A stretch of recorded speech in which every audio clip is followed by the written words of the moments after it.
Hi there, I'm Rex King. Welcome back to another episode of From the Archive. Today we're talking about Legend of Dinosaurs and Monster Birds. So this film started out mainly due to when the president of Toei went overseas for some film festivals in 1975. He ended up seeing Jaws.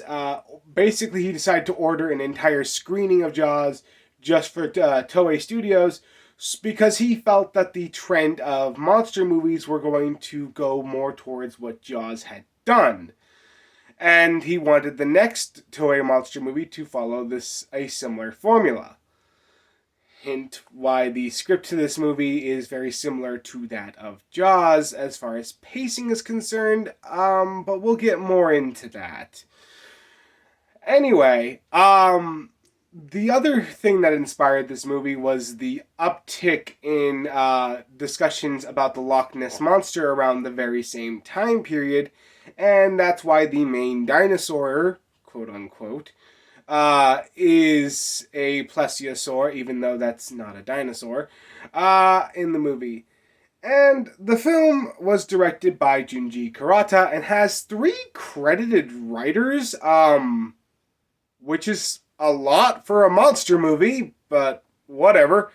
And the initial title was actually going to be Giant Monster Bird versus Giant Dragon God, and that's probably a more accurate description because, again, neither of the creatures in this movie are dinosaurs, technically, but hey, I kind of get it. Dinosaurs sell more, so put that in your title.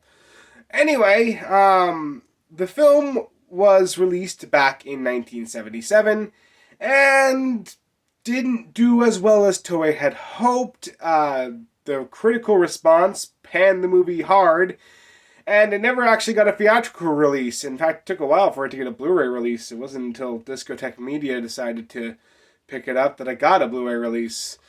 So how has this film aged? Is it truly as bad as everyone thought it was, or is it just misunderstood and can be passed off as just another fun monster movie?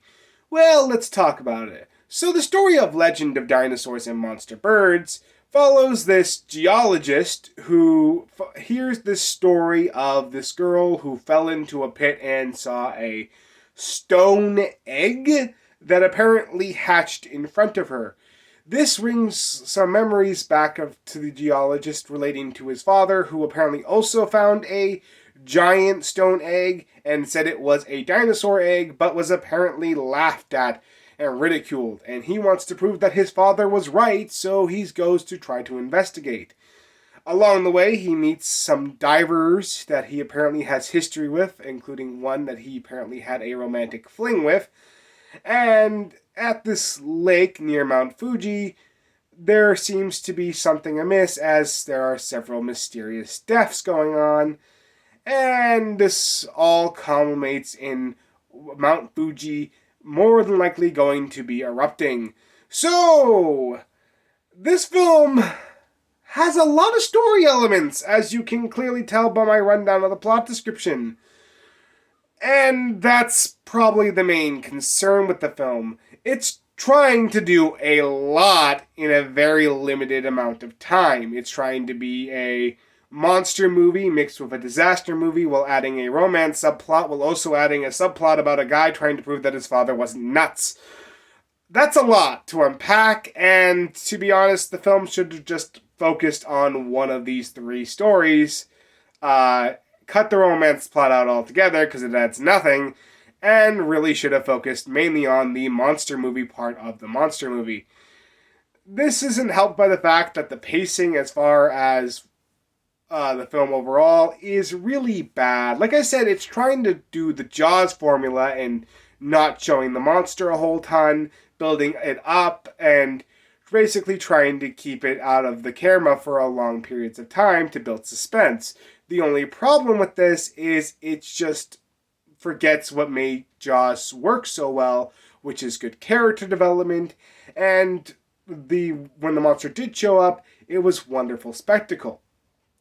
Here, the monster doesn't show up for like almost 40 minutes of screen time sometimes, and it just feels like the film is just dragging itself along, trying to extend the runtime.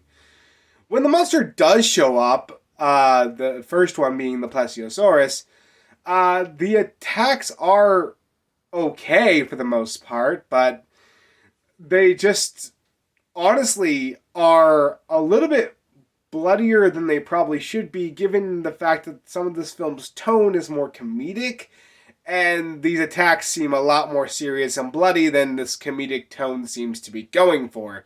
Again, clashing with the film's overall story and the tone's just not working overall. And when I say that this film is trying really hard to be Jaws, I mean there are literally scenes ripped straight from Jaws and put into this movie. And that's a problem because it just makes me think about Jaws. And you really don't want to do that, because if I have to compare this film directly to Jaws, well, this film is going to lose every time. This isn't helped by the fact that the characters are so boring. None of them are developed all that well. None of them are interesting. And I don't care about any of them. We aren't given a reason to care about any of them, so the stakes just don't feel necessary. Honestly, the monster, when it shows up, just gives us so much levity because the characters on screen are so boring that we don't care if they die. We just want this film to move at any better pace than the film currently was going for. This isn't helped by the wonky performances. I watched both the dubbed and parts of the subbed. I didn't want to watch this film twice, so I looked up the key scenes in subbed. And let me put it this way, it didn't matter which you watched this in. Yes, the subbed is infinitely better than the dubbed because dubbed from the 1970s was bad.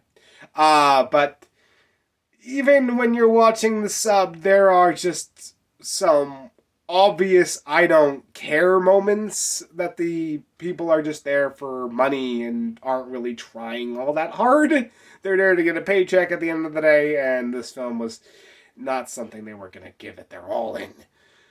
And then you have the visuals, and here's a little bit of a mixed bag. So I've heard complaints about the look of the Plesiosaurus in this film, and to be honest, I disagree. I think the Plesiosaurus looks perfectly fine for 1977. I mean, yeah, it's not great, but I've seen a lot worse from this time period, and honestly, it can look intimidating at times, and the way the camera doesn't show all of it is actually really smart. That being said, the pterosaur, that this film somehow forgets about until the last 20 minutes, is not well made at all. It's just really wonky and really bad. It doesn't really... It looks completely derpy and looks really dumb, and I don't understand why it's even here.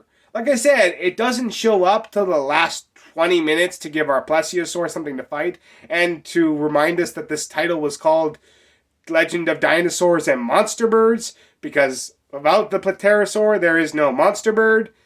But, I mean, it adds nothing to the story, and honestly could have been cut completely, and we would have lost very little of anything, except for a really poorly edited monster fight scene that just was awful.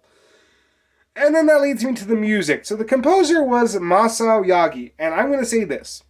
The composition for this film, including the theme, is really freaking good when you listen to it without the movie.